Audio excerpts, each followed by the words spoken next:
Welcome to another episode of the Nintendo Powercast. I'm your host, N64 Josh, for this Nintendo News Minute. That's right, the Nintendo News Minutes are back, and they are going to be live at 10 a.m. every morning. 10 a.m. Pacific, 1 p.m. Eastern, if you want to tune in. That is following our Mario Kart TikTok stream, which happens at 8 a.m. Pacific, 11 a.m. Eastern. So many times and time zones to try to remember, but that is what's happening. Now, before we jump into this, I want to let everybody know that I am now an Elgato ambassador. So if you go to n64josh.com/Elgato, you can pick up the latest piece of streaming gear that you may need. Elgato was kind enough to send me a handful of items. And you'll probably see that my lighting is a little bit better thanks to the ring light that they sent me. And so I want to let you guys know that I am now an ambassador. And if you go to that link, n64josh.com/Elgato, I do make a small cut on all the items that you pick up. So if you guys have questions about their products, I have most of them. So if there's anything you're ever wondering, just let me know and I will gladly help you out. With that, we're going to jump into the news, and there is a lot of news. So here we go. First up, this makes me so happy. Near and dear to my heart, Mario Kart 8 Deluxe is now Nintendo's best-selling game ever. This is according to My Nintendo News, and it says, you may recall that during Nintendo's financial results briefing, they had confirmed that Mario Kart 8 Deluxe had sold 61,970,000 copies so far, making it the number one best-selling game on the Nintendo Switch. However, it turns out that it isn't the only major accomplishment that this game has managed to achieve. Mario Kart 8 Deluxe has not only become the best-selling Switch game, but has officially become the best-selling game that Nintendo has ever released. Now, there is a little bit of a technicality here because Wii Sports technically moved more units, but it was also bundled with the Wii. So Mario Kart 8 has become Nintendo's best-selling game, period. And that makes me happy because you know that they are going to be, not to use a pun, but their foot is not coming off the gas, right? We can pretty much guarantee that the next Mario Kart is going to be massive, and it's going to be, my hope is that it's supported for a very, very long time. Whether battle passes or DLCs, I don't care what. I just want to make sure that we get to play and experience new content with the next Mario Kart for a very long time. So I do want to give a quick shout out. I see a handful of people are hanging out in the live.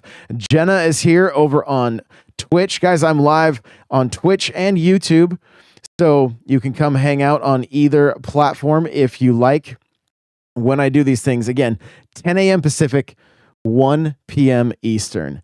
Next up in the news, we have Nintendo is discontinuing X integration on the Nintendo Switch next month. So if you were in the habit of posting directly to Twitter or X from your Switch, that support is going away. And I have a lot of people ask me often, like, wait a minute, you can take video on your Switch? Some people aren't even aware of that fact.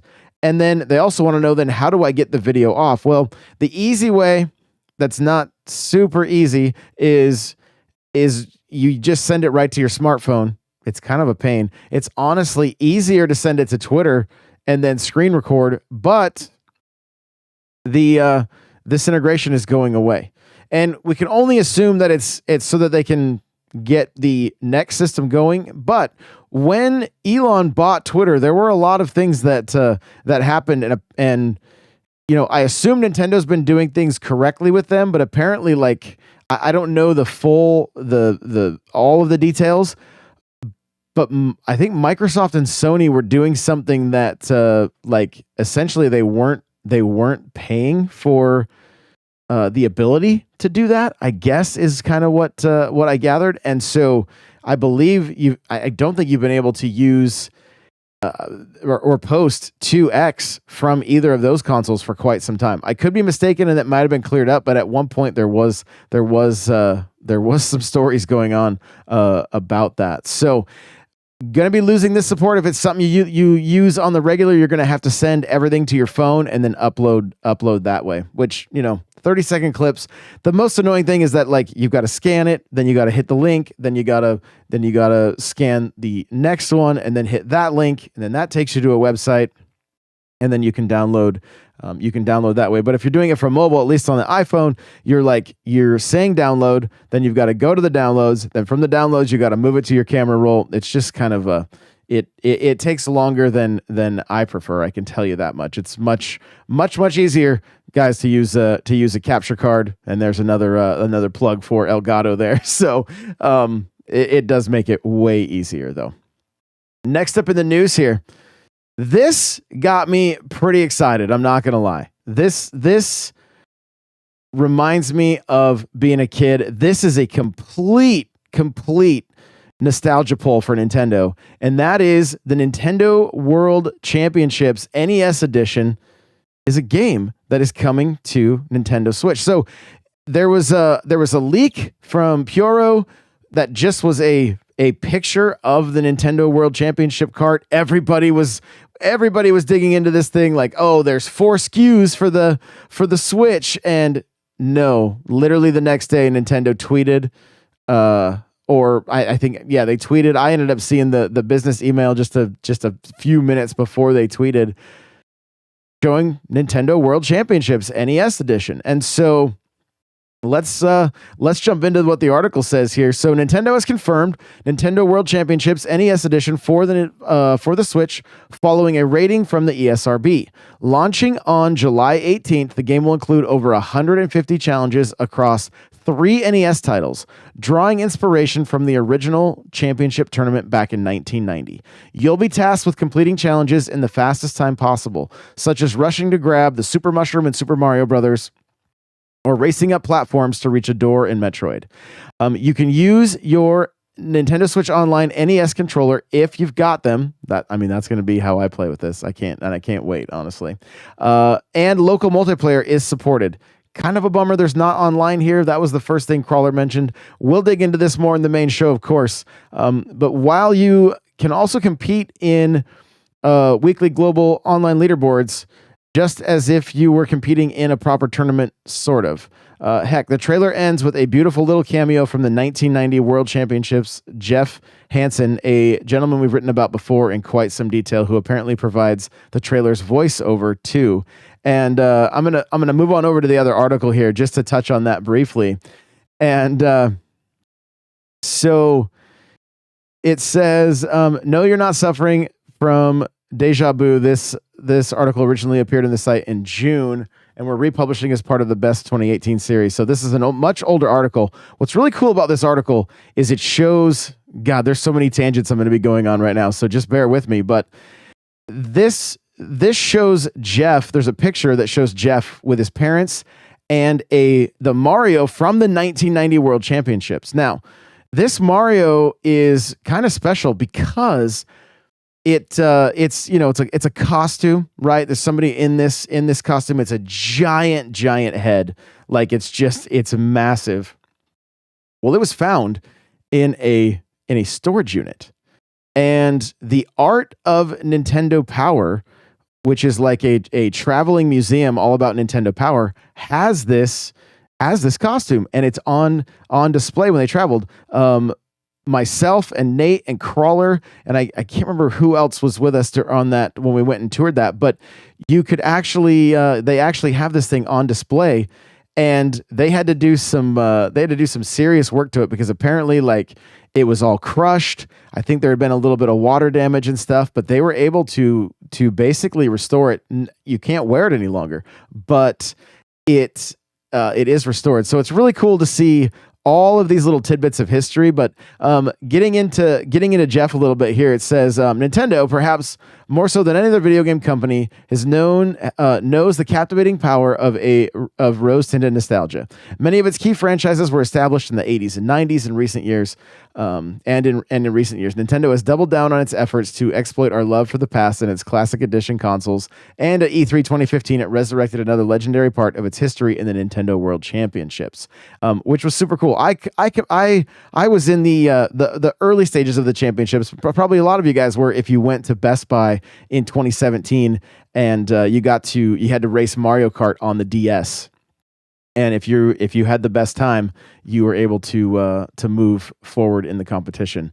That was we talked about it on stream the other day. That was extremely difficult. But just kind of looking through the article here, there's a lot of really cool photos of Jeff as a kid standing with Nintendo World Championship shirts. And getting into the article a little bit, it says Hansen had been bitten by the bug and almost unconsciously began preparing himself for a career in competitive gaming. From that time on, all of my free time was dedicating to mastering Tetris, my new favorite game, he says. I started to literally dream about what I would do with Tetris pieces falling in my idle time. Tetris pieces would start falling from the sky, awaiting my next move. Eventually, grew a love for the game, and I had no idea that this would be my preparation for my re-entry into the PowerFest competition 1 month later.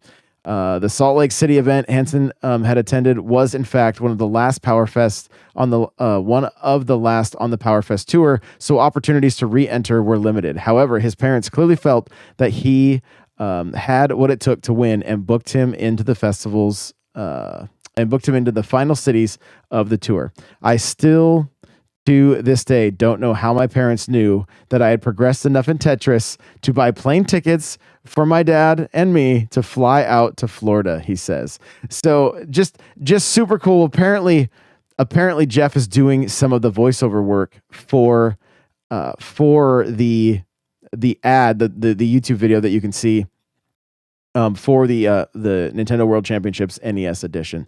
So I'm really looking forward to this one. I'm looking forward to jumping in. Here's a few more details about it. It says play like it's 1990. Test your speedrunning skills in over 150 challenges in the Nintendo World Championships NES edition on Nintendo Switch. Each challenge relives a memorable moment from one of the 13 NES games, including classics like Super Mario Bros. 3, The Legend of Zelda, Donkey Kong, and Metroid. Let's see what else here. See how quickly you can blaze through the first level of Super Mario Brothers, or how fast you can gobble up an enemy in Kirby's Adventure. Hone your skills and see if you have what it takes to be a champion.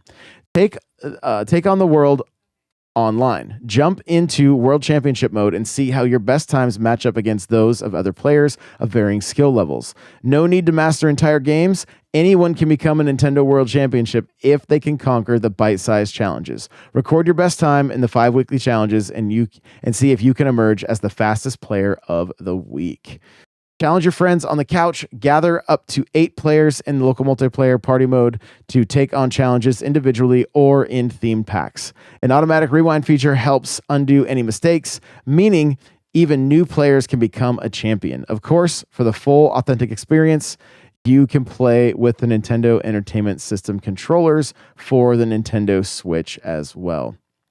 Now, jumping into this, the Famicom Nintendo World Championship Famicom Special Edition includes the Nintendo Switch controllers. And it says Switch Famicom controllers will also be sold to the general public. It used to be exclusive just to Nintendo Switch Online members. Now, the Japanese version of the Nintendo Switch Online, of the Nintendo World Championships is kind of rad. Now, keep in mind, for the $60 you do get pins and like a gold cart in the US, but it looks like in Japan you're getting 2 Famicom controllers bundled in with this. So both are super cool. I don't know. I may try to get my hands on both of them if I can. So I know they sold out very fast on GameStop and Best Buy, at least here in the States. I'm sure Japan is going to be no different, but they both look incredible. And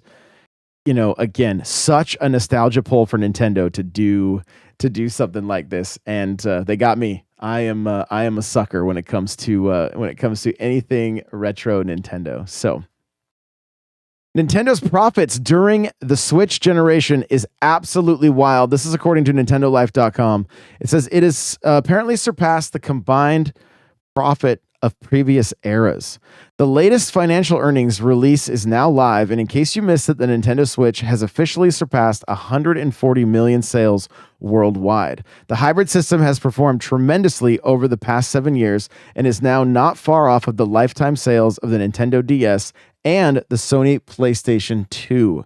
However, to seriously illustrate just how impressive Nintendo's current generation hardware is, social media user Pierre485 has shared a graph illustrating its milestones. And according to the source's breakdown of Nintendo's profit by fiscal year, what's most notable is how the Switch era has basically surpassed the company's combined profit from 1981 to 2016. Even if you exclude 3DS during those years, you can see the green bars going up in the graph below. And it's no joke. What's crazy is there's only 2 areas where it shows red, and that was the poor Wii U. That was a struggle for sure for Nintendo. From like 2011 to like 2014, it looks like there was only one little section of green, and that was the 3DS, maybe a little bit of the DS bleeding over, just helping boost those numbers. But Nintendo is incredibly healthy right now. They are making money hand over fist, which is good for us as gamers, right? And we get to see things like this NES World Championship. Now, I think anytime I see Nintendo is healthy, and chat, you can chime in here too. What kind of games do you want to see from a healthy Switch, or a healthy Nintendo? I'm sorry, I just read Switch code in the chat. What kind of games do you want to see from Nintendo being as healthy as they are? Are there any past games, any past series that you would like to see make their way to, either the current Switch or the next Switch? Let me know in the chat, guys. Some of the games that I'm thinking of are like, I would love to see Punch-Out make a return. I would love to see F-Zero. Like, Nintendo has teased that they have not forgot about these IPs. The Mario movie had Punch-Out all over it. All over it. Let's see. Jenna says new Animal Crossing and Tamagotchi Life. There you go. I think Nintendo is healthy enough that they could bring Tamagotchi Life back. I have a feeling that game did fairly well in sales, and such a weird and quirky Nintendo game. Like, I could listen to my daughters laughing forever as they would have their characters like doing little matchmaking and doing different events and singing on the stage. Like, it was very, very strange, but that wasn't even as healthy of Nintendo as they are now. So I think it's time. Charles89, Mario Tennis. So there you go. Let's see a sequel to Aces. That'd be all right. I'm wondering about, like, in the Discord, I saw somebody recently say they want to see Wave Race make its return, and I just don't know. I don't know about some of those games if they could live in 2024, 2025 as just like a jet ski game. I don't know if that would draw people in. To me, I wonder if like a game like Wave Race wouldn't need the Mario treatment, where it was like Mario's Wave Race, and then you have everybody from the Mario Kingdom or from the Mushroom Kingdom playing racing jet skis, and it was all strictly water-based, kind of like what we saw. It would almost be a somewhat similar take to Diddy Kong Racing, where we could have all the different characters, but strictly on water. And I wonder if they could lean enough into the brand muscles of Mario Kart to make something like that a reality. I honestly have no clue, but I think we're going to be hitting an era of Nintendo being able to look back on some of these these IPs and bring them back. So we'll just have to wait and see. But I am hopeful that with all of these profits, we can see them get a little weird. You guys have heard me say it before. I've said it many times. So we are in our cart era. Yes, Servant, aka Servant, says we are in our cart era, and that's no question there. No question at all. Well, Nintendo's president says game development will become even longer, more complex, and more sophisticated. And I'm really excited to kind of dive into this. And I think this is probably going to be one of our main topics we discuss on tonight's, the full show of the NPC, or the main show. It says Nintendo's president has explained to Japanese magazine Famitsu that game development will become even longer, more complex, and more sophisticated in the future, that mergers and acquisitions could be one way to address this. Nintendo isn't the only company to say that video game development is becoming longer and more costly and more complex, with both Sony and Xbox echoing the statement in the past. He also stated that he believes the further lengthening complexity and sophistication of game development is inevitable in the future, and that M&A is a possible means to address this. But added, first of all, we would like to develop human resources who understand Nintendo's brand well within the company and who will be responsible for Nintendo's future development, along with developers who have built our brand over the years. However, the company's basic policy is to, first of all, understand the Nintendo brand well within the company and develop human resources who will be responsible. It looks like they just copied and pasted twice. So yeah, this Nintendo is healthy, but they also understand that game design and development is going to change. We've already seen it change. There is a major shift happening right now, and we'll discuss it at length. Look at games like Fortnite and these free to play games. They continue being developed for years, right? And we saw how long games like Breath of the Wild and Tears of the Kingdom and even Metroid Prime 4, like. They're no small feat. They never have been. But there also has to be they've got to have the profit margins when it comes to these games going forward. So that means they've got to reach a massive audience. And yeah, those of us that have been in the Nintendo space for a long time, they don't have to do much to reach us.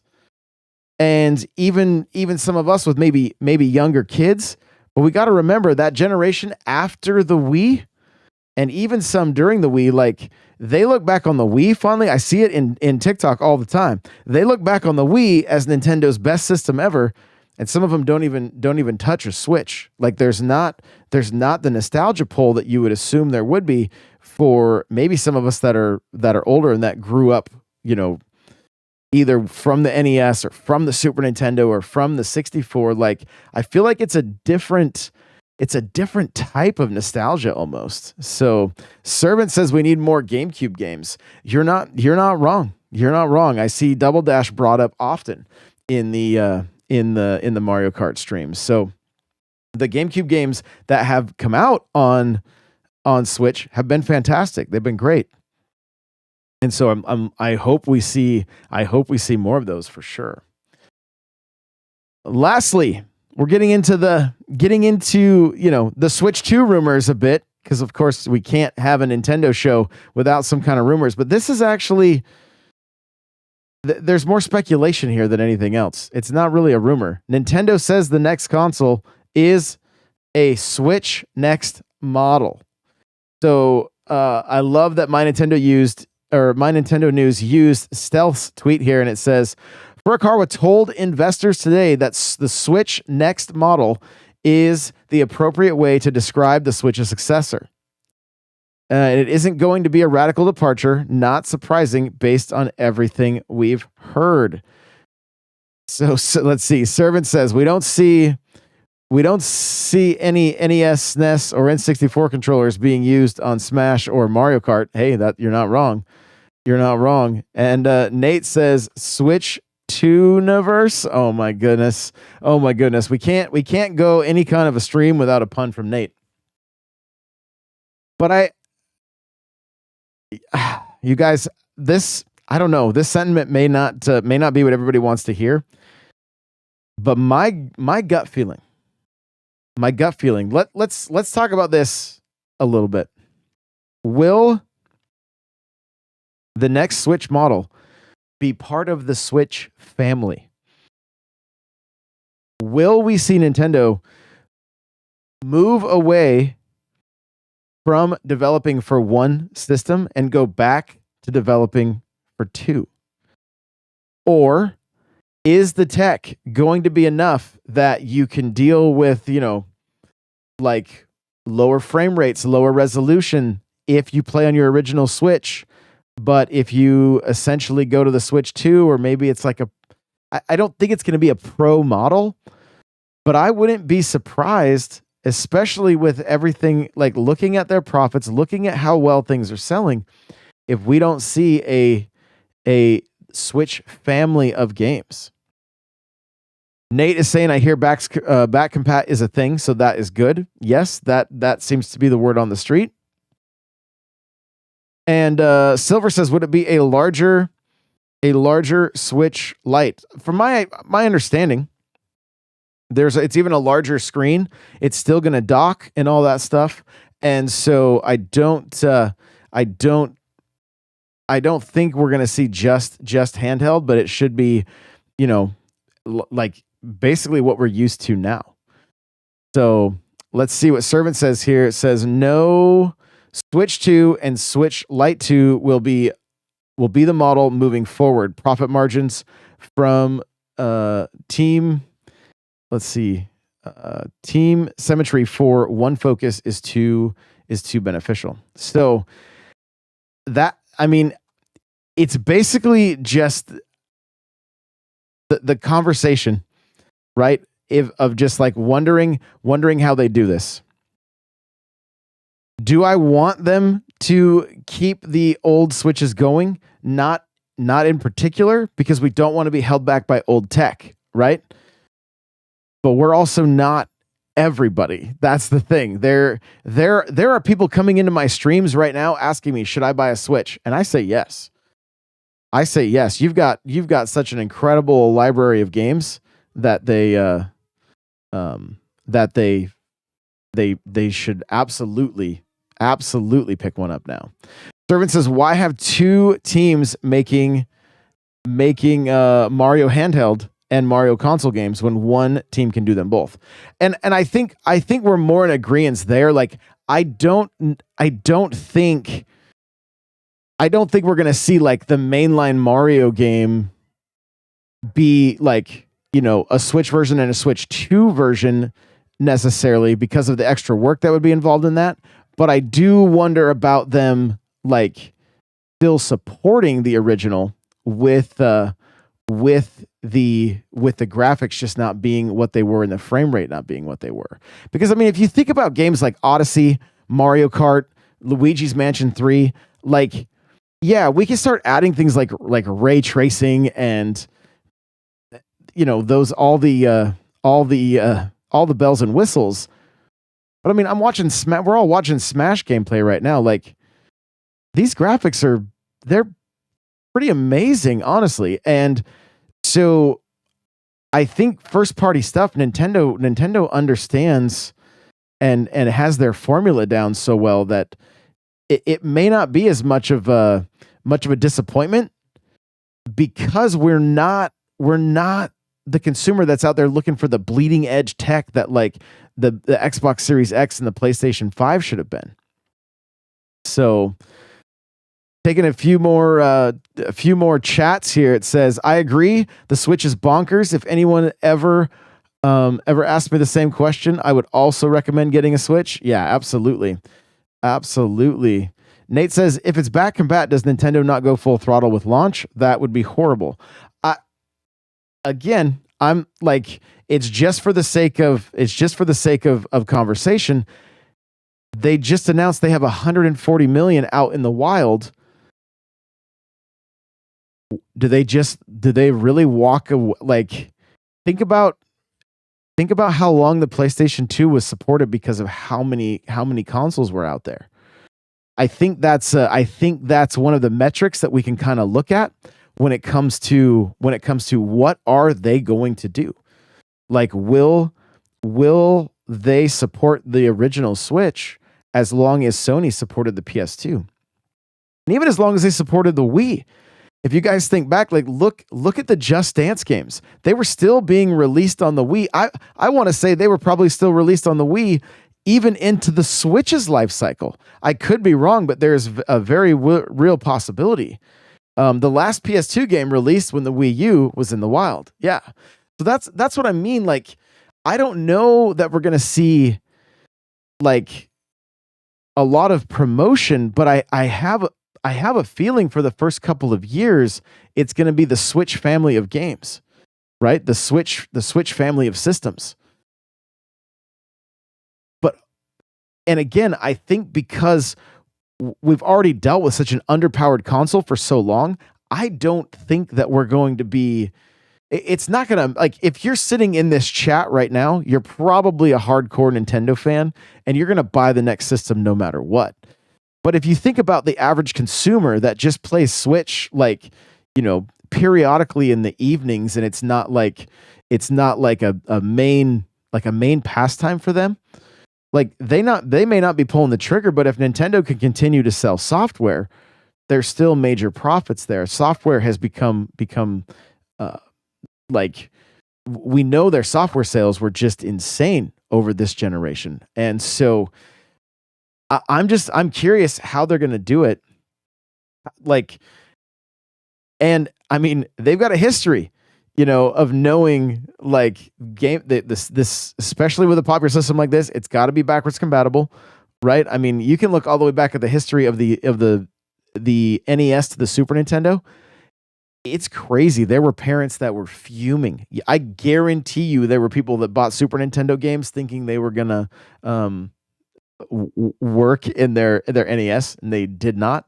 And then also thinking if they got the Super Nintendo, they may have traded in the system and not their games, and then none of those games worked, which that was also a problem. So I mean, when you look back on history of all the different ways that new consoles have been released, the Switch probably up there with the most successful first year launches as far as how they handled it, the amount of software that came out, and the way everything went down. And my hope is that they go just as strong as this. Like, for me, the idea would be focus on the Switch. Like, this would be the ideal situation. And I know it goes contrary to what I'm saying.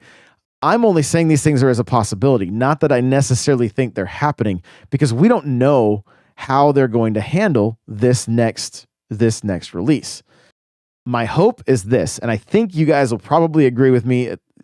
You can let me know. You can tweet at me or hit me up in Discord, or even let me know live here if you're watching. My hope is this, that they look at the Switch and they go, we had a good run. Thank you for everything. Switch 2 is going to come out with the same, like, we are going to hit the, we're going to go full throttle, just like the Switch did in 2017. And it is going to be major title after major title each month. And they just absolutely knock it out of the park. I think that is the way they go. I see somebody saying, I hope they don't call it the Switch 2.